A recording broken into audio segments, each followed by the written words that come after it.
Info wananiita Tosh, One Extra.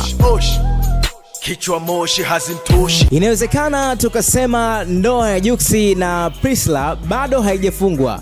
Ukipita kwenye mitandao mbalimbali kuna video ambazo zinamuonesha Jux akiwa ameingia Nigeria kwa ajili ya kwenda kuweka sawa mipango ya ndoa ambayo inaenda kufanyika huko Nigeria. Ni sherehe nyingine by the way. Kama unakumbuka vizuri, kuna ndoa ambayo ilifungwa ya siri, lakini baadaye ilikuja kuwa ndoa ya watu wachache ambao walialikwa na kushuhudia.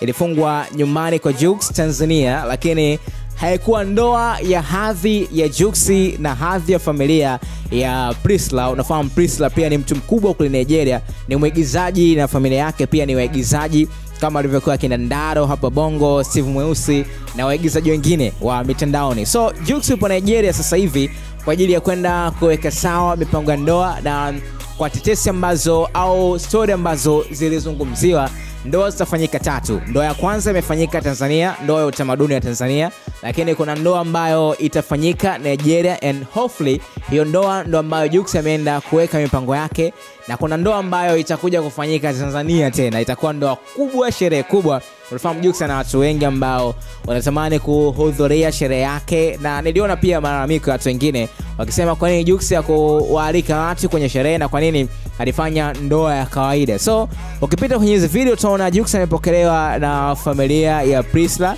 na amefika kwenye mjengo wa kina Priscilla. Hopefully hapa ndo ambapo anaishi Priscilla. Ni expensive love pia kama ambavyo anaishi Jux kule Bongo, na huko pia Jux amefika kwenye familia ambayo inajiweza by the way. Ni watu wakubwa kule Nigeria. Unaona namna ambavyo amefika hapo, amepokelewa na watu kadhaa.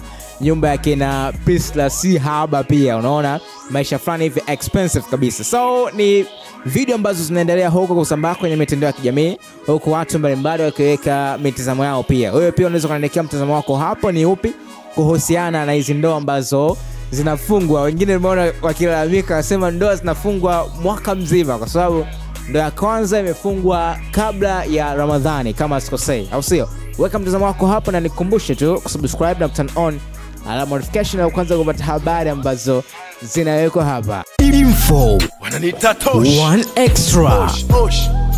Kichwa moshi hazimtoshi.